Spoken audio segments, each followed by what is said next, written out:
السلام علیکم. Welcome to the vocal ورس. جنت کے پتے بائی نمرہ احمد. حصہ دوم. باب 9 پارٹ 4 آڈیو بک. سلیمان صاحب کو شدید قسم کا دل کا دورہ پڑا تھا. وہ CCU کارڈیک کیئر یونٹ میں تھے اور ان کی حالت ٹھیک نہیں تھی. باقی سب کہاں تھے اسے کچھ نہیں پتا تھا. وہ تو بس دونوں ہاتھوں میں سر تھامے بینچ پہ بیٹھی روئے جا رہی تھی. کوریڈور میں کون آ جا رہا تھا اسے ہوش نہ تھا. وہ پھر سے ٹاکسم فرسٹ ایڈ ہاسپٹل کے سرد موت کے سناٹے جیسے کوریڈور میں پہنچ گئی تھی. وہ اب بہتر ہیں، یقین کرو وہ ٹھیک ہو جائیں گے. جہان اس کے ساتھ بینچ پہ بیٹھتے ہوئے بولا.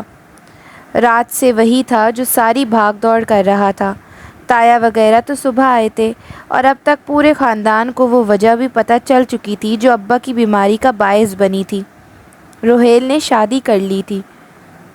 ٹھیک ہے، بہت سے لڑکے امریکہ میں شادی کر لیتے ہیں، سب کے والدین کو ہارٹ اٹیک نہیں ہوتا، مگر روہیل نے 2 سال سے شادی کر رکھی تھی اور سب سے بڑھ کر اس نے ایک نیپالی بدھسٹ سے شادی کی تھی. ابا قدرے روشن خیال تھے مگر اپنی اقدار اور مذہبی حدود کا پاس انہیں بہت تھا. روہیل کے حوالے سے انہوں نے بہت خواب دیکھے تھے، بہت مان تھا ان کو اس پہ. وہ ایک دفعہ کہتا تو صحیح مگر اس نے خود ہی سارے فیصلے کر لیے. شاید وہ جانتا تھا کہ کہنے کا فائدہ نہیں ہے کیونکہ وہ لڑکی بدھ مت کی پیروکار تھی. مسلمان تو چھوڑو، وہ تو اہل کتاب بھی نہ تھی. کیسی شادی جائز ہوتی؟ وہ مسلمان ہونے کو تیار نہ تھی اور روہیل اس کو چھوڑنے پہ راضی نہ تھا. اپنی حدود کا مذاق بنانے پہ ابا کا دکھ الگ. جہان سے تصدیق کر لینے کے بعد انہوں نے روہیل کو فون کر کے جب باس پرس کی تو پھر تلخ کلامی سے ہوتی ہوئی بات باپ بیٹے کے ایک سنگین جھگڑے تک پہنچ گئی. ابا نے غصے میں سے سخت برا بھلا کہا اور پھر ہر تعلق توڑ دیا، مگر فون کال کی ڈور ٹوٹنے سے قبل ہی وہ ڈھہ گئے تھے. پھپھو اور فاطمہ اس سارے معاملے کی گواہ تھی. معلوم نہیں وہ کیوں سوتی رہ گئی. جب میں روہیل کے پاس رات رہا تھا تب اس لڑکی نے مجھے ٹریٹمنٹ دی تھی. انہوں نے کچھ نہیں بتایا مگر میں جان گیا تھا کہ ان کے درمیان کیا ہے. اس کے کوئی 1.5 سال بعد انہوں نے شادی کی تھی. یہ مجھے بعد میں امریکہ میں مقیم ایک دوست نے بتایا. کتنی دیر ایسی باتیں چھپتی ہیں. ماموں کو بھی کسی عزیز سے خبر مل ہی گئی. وہ نم آنکھوں سے سر ہاتھوں میں دیے سنتی رہی. اسے روہیل یہ اس کی بیوی میں کوئی دلچسپی نہ تھی. اسے صرف ابا کی فکر تھی. 2.5 ماہ قبل کا واقعہ پھر دہرایا جانے لگا تھا کیا؟ وہ پھر علامتی خوشبو میں ایک محبت کو کھونے لگی تھی کیا؟ جب بمشکل انہیں ابا سے ملنے کی اجازت ملی تب وہ غنودگی میں تھے اور وہ ان کے قریب بیٹھی اندر ہی اندر رو رہی تھی. آنکھیں خشک ہو چکی تھیں مگر ہر آنسو آنکھ سے تو نہیں گرتا نا. شاید اگر ابا کے دوست ذیشان انکل ملنے نہ آئے ہوتے تو وہ آنکھوں سے بھی رونے لگ جاتی، مگر ان سب کے سامنے خود کو مضبوط ظاہر کرنا تھا. فاطمہ نڈھال تھیں مگر سبین پھپھو بہت ہمت سے کام لے رہی تھیں. سلیمان بہت مضبوط ہے بیٹا، فکر نہ کرو وہ ٹھیک ہو جائے گا. ذیشان انکل کو چھوڑنے وہ فاطمہ کے ساتھ باہر تک آئی تو وہ تسلی دینے لگے. وہ ابا کے سب سے اچھے دوست تھے. وہ ان کو زیادہ نہیں جانتی تھی مگر فاطمہ واقف تھیں. ان کے ساتھ ان کی بیٹی بھی تھی، 15-16 سالہ رجا، جو قد اور ذہنی طور پہ اپنی عمر سے پیچھے تھی. قدرے ایب نارمل بچی جو گھنگھرالے بالوں والا سر جھکائے مسلسل اخبار پہ قلم سے کچھ لکھتی رہی تھی. رجا بہت ذہین ہے. اس کی نگاہوں کو اپنی بیٹی پہ پا کر ذیشان انکل مسکرا کر بتانے لگے. اسے ورڈ پزل اور کراس ورڈز کھیلنے کا بہت شوق ہے. پورا چارٹ حل کرنے میں کئی دن لگاتی ہے مگر کر لیتی ہے. وہ پھیکی سی مسکراہٹ کے ساتھ سنتی رہی. وہ اپنی بیٹی کو ہمیشہ اپنے ساتھ رکھتے تھے، چاہے گھر ہو یا آفس. محبت تھی یا فکر یا پھر دونوں. ان کے جانے کے بعد وہ کچھ دیر کے لیے گھر آئی تھی. گھر پہ وحشت اور ویرانی چھائی تھی، جیسے سب کچھ تھم گیا ہو. وہ ابھی عبایا اتار ہی رہی تھی کہ فون بجنے لگا. Private number calling. اس روز کے بعد میجر احمد نے آج کال کی تھی مگر اس نے کال کاٹ دی. وہ بار بار فون کرنے لگا مگر حیا نے فون بند کر دیا. وہ اس آدمی سے کوئی رابطہ نہیں رکھنا چاہتی تھی، ضرورت ہی نہیں تھی. ابا ابھی اسپتال میں تھے. آج سبین پھپھو اور فاطمہ ان کے پاس تھیں، سو وہ اور جہان گھر پہ تھے۔ وہ شام کا وقت تھا مگر روشنی باقی تھی۔ حیا چھت پر منڈیر کے ساتھ لگے جھولے پہ بیٹھی ابا کے گملوں کو دیکھ رہی تھی۔ آج ان پہ سائے نہیں گر رہے تھے مگر وہ پھر بھی مرجھائے ہوئے لگ رہے تھے۔ ان کا اس گھر میں خیال رکھنے والا جو تھا وہ اب خیال رکھنے کی پوزیشن میں نہیں رہا تھا۔ اس نے بہت سے آنسو اپنے اندر اتارے۔ ابا کے پودے اکیلے ہو گئے تھے۔ کیسی ہو؟ جہان ہولے سے اس کے ساتھ آ کر بیٹھا۔ تمہارے سامنے ہوں۔ تم نے کھانا کھا لیا؟ ہاں، نور بانو میرا کھانا لے آئی تھی۔ اور تم نے؟ موڈ نہیں ہے۔ وہ ابھی تک گملوں کو دیکھ رہی تھی۔ وہ اسے سرزنش کرنے ہی لگا مگر رک گیا۔ منڈیر کے سوراخ سے اسے جیسے کچھ نظر آیا تھا۔ سنو، یہ آدمی کون ہے؟ کون؟ حیا نے ذرا چونک کر گردن پھیری۔ منڈیر کے سوراخ سے نیچے تایا کے لان کا منظر واضح تھا۔ وہ اپنے ڈرائیو وے پہ کھڑے ایک صاحب کے ساتھ باتیں کر رہے تھے جو سیاہ سوٹ پہ ملبوس بریف کیس ہاتھ میں لیے ہوئے تھا۔ وہ انہیں نہیں پہچانتی تھی۔ پتہ نہیں، اس نے لا تعلق سے شانے اچکائے۔ میرا خیال ہے وکیل ہیں۔ تمہیں کیسے پتا؟ اس کی سوٹ کا رنگ تو سمپل بلیک ہے، لائرز والا تو نہیں ہے۔ مگر ٹائی دیکھو، جیٹ بلیک ہے، وکیل کی مخصوص ٹائی۔ وہ آنکھوں کی پتلیاں سکیڑے ان کو دیکھتے ہوئے کہہ رہا تھا۔ اور میرا خیال ہے وہ ابھی ادھر آنے کا ارادہ رکھتے ہیں۔ حیا نے ذرا حیرت سے اسے دیکھا۔ وہ اپنے ڈرائیو وے پہ کھڑے ہیں، تمہیں کیسے پتا کہ ان کا کیا ارادہ ہے؟ غور سے دیکھو، فرقان ماموں کے جوتوں کا رخ کس طرف ہے؟ حیا نے گردن ذرا اونچی کر کے دیکھا۔ تایا ابا کے جوتوں کا رخ نامحسوس سے انداز میں ان کے گھروں کے درمیان دروازے کی طرف تھا۔ انسان جدھر جانے کا ارادہ رکھتا ہے اس کے پاؤں خود بخود ادھر ہی مڑ جاتے ہیں، چاہے وہ ساکن کھڑا ہو یا بیٹھا ہی کیوں نہ ہو۔ اگر دوران گفتگو تمہارے مخاطب کے جوتے تمہاری مخالف سمت ہوں تو اس کا مطلب ہوتا ہے کہ وہ بور ہو رہا ہے تم سے۔ حیا نے بے اختیار جہان کے جوتوں کو دیکھا۔ اس کے سیاہ تسمے والے بوٹ سیڑھیوں کے دروازے کی سمت تھے۔ اس فائل میں کیا ہو سکتا ہے؟ اب وہ ذرا الجھتے ہوئے کہہ رہا تھا۔ حیا نے گردن پھر سے منڈیر کی جانب موڑی۔ نیچے وکیل صاحب اپنے بریف کیس ایک فائل نکال کر تایا ابا کو دکھا رہے تھے۔ سلیمان ماموں کمپنی کے ایم ڈی ہیں نا؟ ہاں، اور باقی شیئر ہولڈرز ہیں۔ اس کا مطلب ہے کہ ماموں کی بیماری کے باعث کچھ کام رک گئے ہوں گے، سو باقی شیئر ہولڈرز ان سے کچھ دستخط کروانا چاہتے ہوں گے۔ ماموں کا پاور آف اٹرنی کس کے پاس ہے؟ میرے پاس، وہ بے اختیار بولی۔ جہان ذرا سا چونکا۔ اصل میں بہت پہلے ابا نے مجھے اپنا اٹرنی انفیکٹ بنایا تھا، اور وہ صرف اس صورت میں جب وہ خدا نخواستہ کام کرنے کے اہل نہ رہیں۔ یعنی کہ میں اس وقت اصغر اینڈ سنس کی ایم ڈی سے مخاطب ہوں۔ وہ مسکرایا۔ ارے نہیں، میں تو بس اٹرنی انفیکٹ ہوں۔ ابا ٹھیک ہو جائیں گے تو خود سنبھال لیں گے سب کچھ۔ اور جب تک وہ ٹھیک نہیں ہوتے تب تک تایا فرقان سنبھال لیں گے۔ اس نے کہنے کے ساتھ نیچے دیکھا۔ تایا فرقان اب سمجھتے ہوئے اس بات میں سر ہلاتے فائل کے صفحے پلٹ رہے تھے۔ اس کے لیے انہیں سلیمان ماموں کا پاور آف اٹرنی چاہیے ہوگا، اور شاید وہ ان سے اسی پہ دستخط کروانا چاہتے ہوں گے۔ جہان، ہو سکتا ہے یہ ان کا کوئی دوست ہو اور تمہارے سارے اندازے غلط ہوں، اور اگر میرے اندازے درست ہوئے تب تم انہیں پاور آف اٹرنی لینے دو گی؟ ہاں، کیوں نہیں؟ تایا فرقان ابا کے بھائی ہیں آخر۔ جہان نے جیسے افسوس سے اسے دیکھا۔ مادام، ایک بات کہوں، جب باپ کسی قابل نہیں رہتا تو اولاد کے لیے زندگی بدل جاتی ہے۔ یہ جو آج تمہارے ساتھ ہے نا، ایک دفعہ کاروبار تمہارے ہاتھ سے گیا تو تمہیں کنارے سے لگا دیں گے۔ ہر کسی پہ شک مت کیا کرو جہان۔ وہ بیزار ہوئی۔ یہ فرقان ماموں ہی ہے نا جن کی ہم بات کر رہے ہیں؟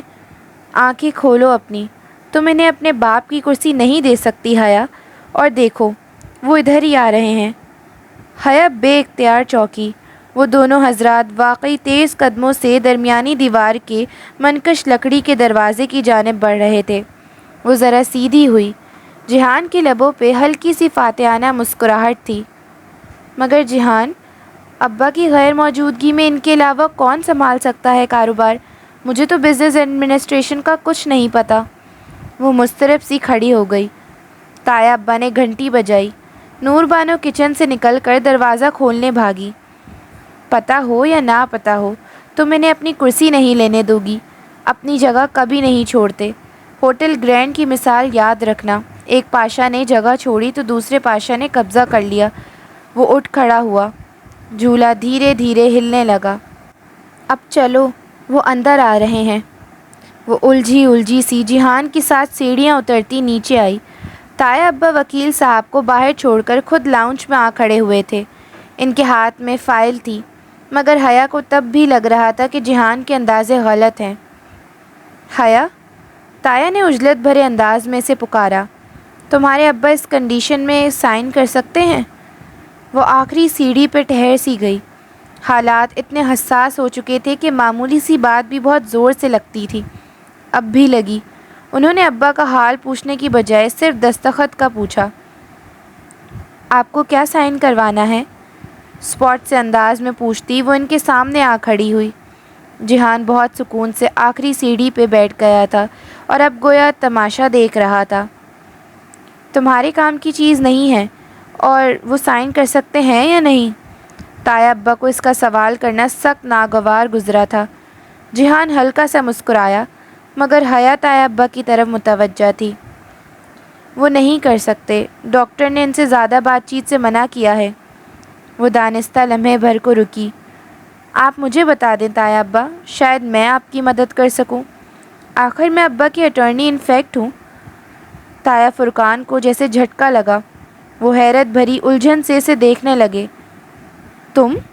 سلیمان نے تمہیں کب اٹارنی انفیکٹ بنایا؟ بہت پہلے ابا نے اپنا ڈیوریبل پاور آف اٹارنی مجھے دیا تھا، اور اس کے مطابق میں ابا کی جگہ کام کر سکتی ہوں۔ پر اعتماد وہ ہمیشہ سے تھی، اور اب بھی تایا فرقان کی باروب شخصیت کے سامنے کھڑی بہت اطمینان سے انہیں بتا رہی تھی۔ خلاف توقع وہ ایک دم غصے میں آ گئے۔ دماغ خراب ہے سلیمان کا، وہ اس طرح کیسے کر سکتا ہے؟ اب تو وہ کر چکے ہیں۔ آخر میں ان کی بیٹی ہوں، انہیں مجھ پہ بھروسہ ہے۔ کیا مذاق ہے یہ؟ وہ جیسے جھنجھلائے تھے۔ اب سارا کام کیسے چلے گا؟ کیا میں ذرا سی بات کے لیے تمہارے پاس ادھر آتا رہوں؟ اوہ نہیں تایا ابا، میں آپ سب کو اپنی وجہ سے زحمت نہیں دوں گی۔ کسی کو ادھر نہیں آنا پڑے گا۔ میں کل سے خود ہی آفس آ جاؤں گی۔ انٹرسٹنگ۔ آخری زینے پہ مطمئن سے بیٹھے تماشائی نے دلچسپی سے انہیں دیکھا جو آمنے سامنے کھڑے تھے۔ وہ جیسے دونوں کو تقریباً لڑوا کر بہت لطف اندوز ہو رہا تھا۔ تم آفس آؤ گی؟ تمہیں کیا پتہ بزنس ایڈمنسٹریشن کا؟ دبے دبے غصے سے انہوں نے ہاتھ سے گویا ناک سے مکھی اڑائی۔ کیا فرق پڑتا ہے تایا ابا؟ داور بھائی جب پولیٹیکل سائنس میں سمپل ایم اے کر کے آج بورڈ آف ڈائریکٹرز میں شامل ہو سکتے ہیں، تو پھر چند دن کے لیے ابا کی کرسی میں بھی سنبھال سکتی ہوں۔ وہ لب بھیج کر بمشکل ضبط کر کے رہ گئے۔ ہمارے خاندان کی بچی اب آفس آئے گی، لوگ کیا کہیں گے آخر؟ وہ ذرا سے دھیمے پڑے۔ جب وہ اپنے تایا، چچا اور تایازاد بھائی کے ہمراہ آفس آئے گی تو لوگ کچھ نہیں کہیں گے۔ وہ پہلی دفعہ ذرا سی مسکرائی۔ عجیب رواج چل نکلے ہیں۔ تایا ابا ماتھے پہ بل لیے پلٹ گئے اور لمبے لمبے ڈگ بھرتے باہر نکل گئے۔ اپنے پیچھے دروازہ انہوں نے زوردار آواز سے بند کیا تھا۔ کیا بات ہے؟ وہ مسکرا کر ستائشی انداز سے کہتا سیڑھی سے اٹھا۔ بس تالی نہیں بجائی، ورنہ انداز ویسا ہی تھا۔ تایا ابا نے مجھ سے کبھی ایسے بات نہیں کی۔ وہ ابھی تک ملال سے دروازے کو دیکھ رہی تھی جہاں سے وہ گئے تھے۔ آہستہ آہستہ وہ اس سے بھی زیادہ تحقیر سے بات کرنے لگیں گے، بس دیکھتی جاؤ۔ مگر وہ ٹھیک کہہ رہے تھے، میں کیسے ابا کی سیٹ پہ بیٹھ سکتی ہوں؟ مجھے واقعی ان کے کاروبار کا کچھ نہیں پتہ۔ اب پہلی دفعہ اسے فکر ستانے لگی۔ تایا کے سامنے جو بڑے بڑے دعوے کیے تھے، ان کو ثابت کرنے کے لیے وہ کیا کرے گی؟ ایک دم سے بہت سا بوجھ اس کے کندھوں پر گرا تھا۔ حیا، جب تم نے اس رات مجھے وہ ساری باتیں بتائی تھیں تو میں نے تمہارے بارے میں دو آراء قائم کی تھیں۔ پہلی یہ کہ جو لڑکی کسی کی مدد لیے بغیر اتنا کچھ خود ہی تنہا سہتی ہے وہ بہت مضبوط لڑکی ہوتی ہے۔ شاید چند ماہ قبل تم اتنی مضبوط نہ ہو مگر اب ہو گئی ہو، وہ نرمی سے کہتا اس کے سامنے آ کھڑا ہوا۔ وہ ابھی تک دروازے کو دیکھ رہی تھی۔ اور دوسری یہ کہ تم نے اس سائیکو آفیسر کا پزل حل کر لیا جس سے مجھے لگا کہ تم ایک سمجھدار اور ذہین لڑکی ہو جو معمولی سی باتوں سے بھی اپنے مسائل کے حل ڈھونڈ لیتی ہے۔ یقین کرو، بزنس سنبھالنے کے لیے کسی ڈگری سے زیادہ کامن سینس، مضبوط اعصاب اور ذہانت کی ضرورت ہوتی ہے، اور وہ سب تمہارے پاس ہے۔ پھر فکر کیسی؟ اس نے دروازے سے نگاہیں ہٹا کر جہان کو دیکھا۔ کیا تم میری مدد کرو گے؟ بہت پر امید انداز میں اس نے پوچھا تھا۔ بالکل بھی نہیں، جو کرنا ہے اکیلے کرو اور خود کرو کیونکہ تم کر سکتی ہو۔ ایک لا تعلق سا تبصرہ کر کے وہ دروازے کی طرف بڑھ گیا۔ اس نے تلملا کر اسے جاتے دیکھا۔ آخر اس نے مدد مانگی ہی کیوں اس آدمی سے؟ سوچا بھی کیسے کہ وہ اس کی مدد کرے گا؟ وہ تو جہان تھا، وہ تو ہمیشہ سے اسے تنہا چھوڑ کر چلے جانے کا عادی تھا۔ اب وہ کیا کرے گی؟ سر ہاتھوں میں تھامے وہ صوفے پہ گر سی گئی۔ اس کی انا کا سوال تھا۔ تایا کے سامنے اتنے دعوے کر کے وہ پیچھے نہیں ہٹ سکتی تھی۔ پیچھے ہٹنے کا راستہ اب بند تھا۔ اسے کل سے واقعی آفس جانا پڑے گا، وہ جانتی تھی۔ چند دن کی ہی تو بات ہے، اس نے خود کو تسلی دی۔ رات وہ ابا سے ملنے گئی۔ جب فاطمہ قریب نہیں تھی تو ان کا ہاتھ پکڑ کر نرمی سے انہیں اس نے اپنے فیصلے کا بتایا۔ ساری بات سن کر وہ نحیف سے انداز میں ہلکا سا مسکرائے۔ باقر صاحب سے مل لینا، وہ تمہیں کام سمجھا دیں گے۔ بہت دھیمی آواز میں وہ بس اتنا سا کہہ پائے تھے۔ اور ذیشان میرا دوست ہے، کوئی مدد چاہیے ہو تو اس سے کہہ دینا۔ پھر انہوں نے آنکھیں موند لی۔ بیماری واحد شے نہیں ہوتی جو انسان کو ڈھا سکتی ہے، دکھ زیادہ زور آور ہوتے ہیں۔ وہ بھی ٹوٹ چکے تھے۔ اسے روحیل پہ پہلے سے بھی زیادہ غصہ آیا۔ فاطمہ سے سامنا ہوا تو بس سرسری سا بتایا، کل میں ابا کے آفس جاؤں گی۔ انہوں نے حیرت سے اسے دیکھا۔ کیوں؟ ابا نے کہا تھا۔ اچھا، آپ یہ کاروباری باتیں ان سے مت کیجیے گا، ڈاکٹر نے منع کیا ہے۔ وہ نگاہ بچا کر پاس سے نکل گئی۔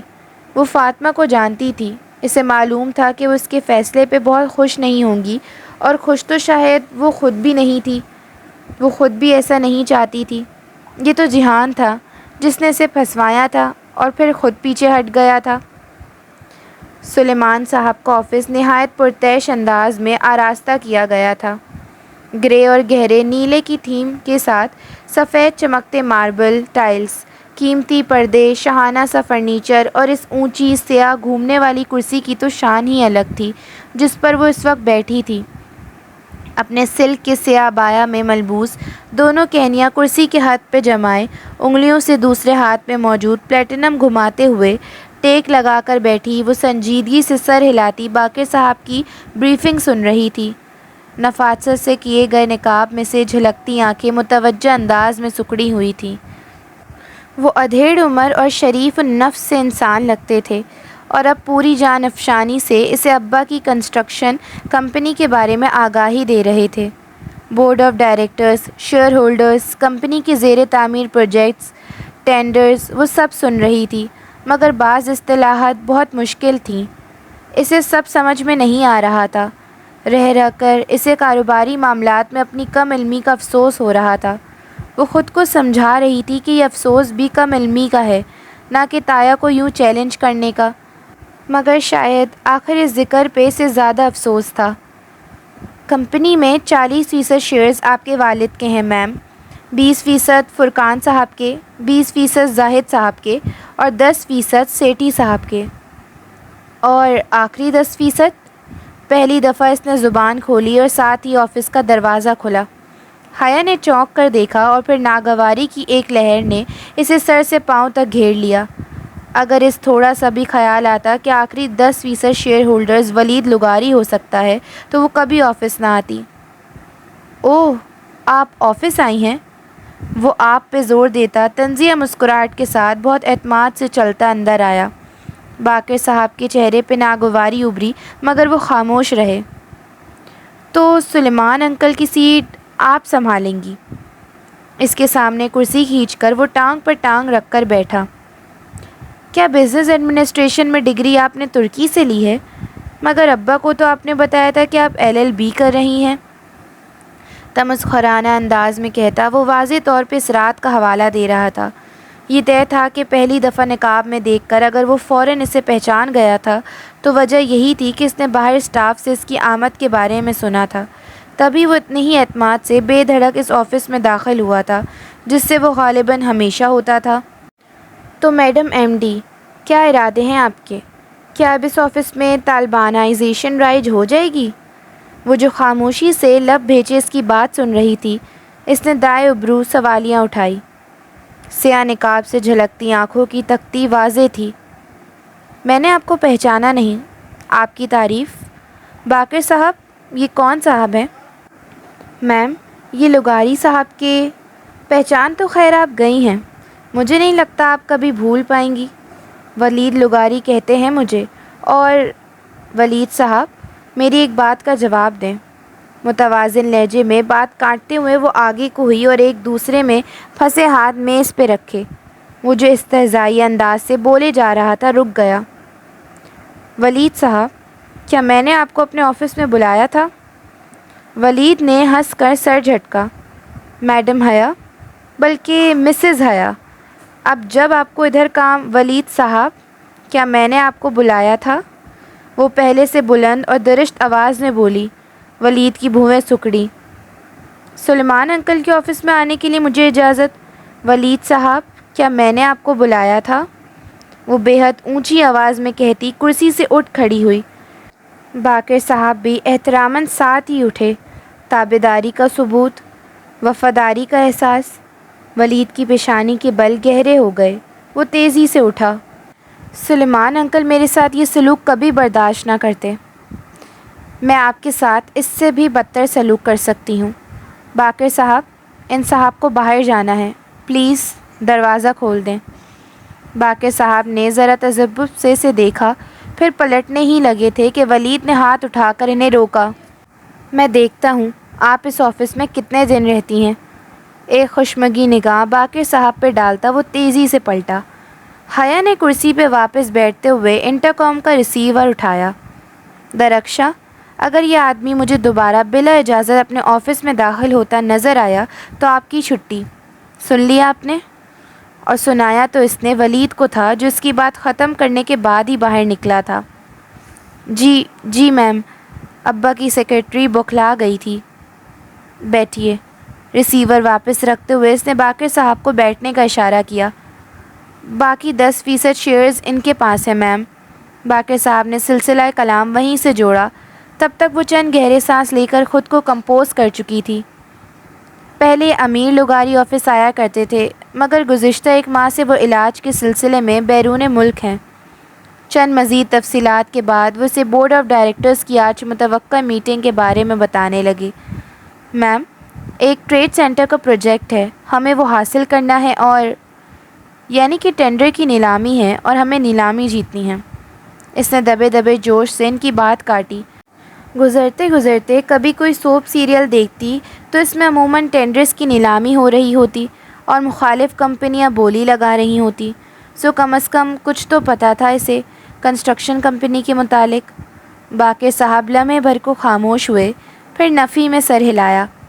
نہیں میم، ٹینڈرز کی نیلامی کا معاملہ نہیں ہے۔ اچھا، اس نے خفت چھپاتے ہوئے سر ہلا دیا۔ اب وہ درمیان میں نہیں بولے گی، خاموش رہ کر بس سنے گی۔ اصل میں ایک گروپ ٹریڈ سینٹر بنانا چاہ رہا ہے۔ وہ اس کے لیے مختلف کمپنیوں کے آئیڈیاز دیکھنا چاہتے ہیں کہ کون ان کی زمین کو بہترین طور پر استعمال کر کے ٹریڈ سینٹر بنا سکتا ہے۔ اگر ہمارا آئیڈیا اپروو ہو گیا تو پروجیکٹ ہمیں مل جائے گا۔ میں ہیڈ آرکیٹیکٹ کو بھیجتا ہوں، وہ آپ کو مزید بریف کر دیں گے۔ باقر صاحب مؤدب انداز میں اٹھتے ہوئے بولے۔ ہیڈ آرکیٹیکٹ رضوان بیگ صاحب درمیان عمر کے تجربہ کار انسان تھے۔ مگر ان کا انداز یوں تھا گویا ان کے سامنے کوئی ان پڑھ لڑکی بیٹھی ہو جس کو بریف کرنا وہ اپنی شان میں توہین سمجھتے ہوں۔ جان بوجھ کر مشکل اصطلاحات استعمال کرتے ہوئے وہ بہت لاپرواہی سے اس کو اپنا کام دکھا رہے تھے۔ یہ ٹریڈ سینٹر ہے، یہ پارکنگ لاٹ ہے، یہاں ہم یوں کریں گے، یہاں یوں۔ حیا اسی انداز میں کمر سیٹ سے ٹکائے ہتھیلیاں ملائے بیٹھی بہت تحمل سے ان کی بات سن رہی تھی۔ اب آپ کو تو اتنا پتہ نہیں ہوگا میم، بہرحال یہ اتنا شاندار پروجیکٹ پلان ہے کہ عمارت دیکھتے ہی گاہک فوراً اسے کار ادھر پارک کرے گا اور شاپنگ شروع کر دے گا۔ خیر، میں تو اس موت کے کنویں میں کبھی کار پارک نہ کروں۔ کار کو کچھ ہو گیا تو روہیل کبھی نہیں چھوڑے گا کہ وہ اس کی کار تھی، مگر اب تو روہیل نے بہت کچھ چھوڑ دیا۔ اور کار تو جہان کے پاس تھی، پتہ نہیں وہ اس وقت کیا کر رہا ہوگا۔ اف حیا، کام پہ توجہ دو۔ وہ سر جھٹک کر ان کی طرف متوجہ ہو گئی۔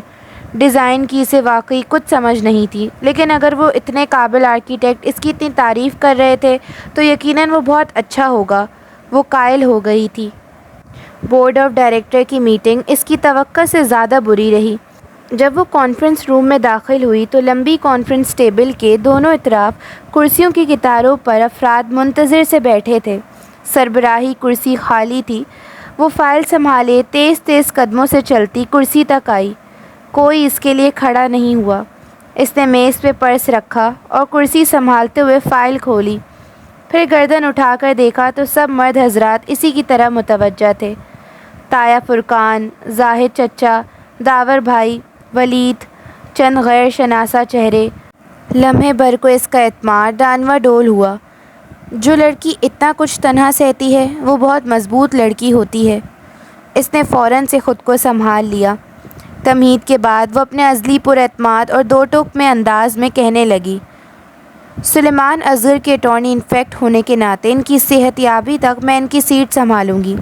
مجھے امید ہے کہ کسی کو اعتراض نہیں ہوگا۔ اعتراض تو خیر ہے، مگر کیا کیا جا سکتا ہے؟ تایا فرقان نے ناگواری چھپانے کی کوشش کیے بغیر ہاتھ جھلا کر کہا۔ اس نے گردن موڑ کر بہت سنجیدگی سے انہیں دیکھا۔ جی سر، میں جانتی ہوں کہ بہت سے لوگوں کو اعتراض ہوگا، مگر چونکہ آپ میرے ساتھ ہیں اس لیے مجھے ان کی پرواہ نہیں ہے۔ اب کام کی بات پہ آتے ہیں۔ ان کو کچھ اس طرح سے گھیرا کہ نہ وہ ہاں کر سکے نہ ہی نہ۔ وہ میٹنگ کے مقاصد کی طرف آ گئی۔ اس کی غلط فہمی تھی کہ ولید دوبارہ اس کے راستے میں نہیں آئے گا۔ ولید سمیت قریباً سب ہی، حتیٰ کہ داور بھائی بھی تمام عرصے میں اس سے بات پہ بات سوال کرتے رہے، جان بوجھ کر کنفیوز کرنے والے سوال، اور پھر اس کی توجہ پہ استہزائیہ انداز میں سر جھٹک دیا جاتا۔ غصہ اسے آیا، مگر اسے عائشہ گل کی اچھی لڑکی کی طرح تحمل سے کام لینا تھا۔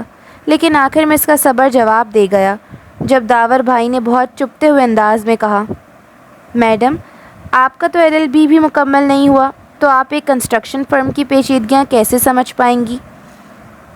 جب آپ 4 سال میں 2 دفعہ انگلش لینگویج میں سپلی لے کر BA کر سکتے ہیں اور سمپل MA کر کے آج ادھر بیٹھ کر مجھ سے سوال و جواب کر سکتے ہیں، تو پھر مجھے یقین ہے کہ میں بھی جلد ہی کمپنی کی پیچیدگیاں سمجھ پاؤں گی۔ بہت سکون سے کہتی وہ اٹھ کھڑی ہوئی۔ کانفرنس روم میں سناٹا چھا گیا۔ داور بھائی کا چہرہ سرخ پڑ گیا۔ وہاں پرواہ کسے تھی؟ وہ السلام علیکم کہہ کر اپنی چیزیں اٹھا کر اسی اعتماد اور وقار کے ساتھ چلتی دروازے کی سمت بڑھ گئی جس کے ساتھ وہ اندر آئی تھی۔ سلیمان اصغر کی مغرور بیٹی، پیچھے سے اس نے کسی کو کہتے سنا تھا، مگر وہ باہر نکل آئی۔ پرسوں پریزنٹیشن تھی، اور اگر وہ اچھی سی پریزنٹیشن دے کر پروجیکٹ اپروو کروا لے تو وہ ان شاونس مردوں پہ یہ ثابت کر دے گی کہ سلیمان اصغر کا انتخاب درست تھا۔ Subscribe for the next part of جنت کے پتے۔ ٹل دین، اللہ حافظ۔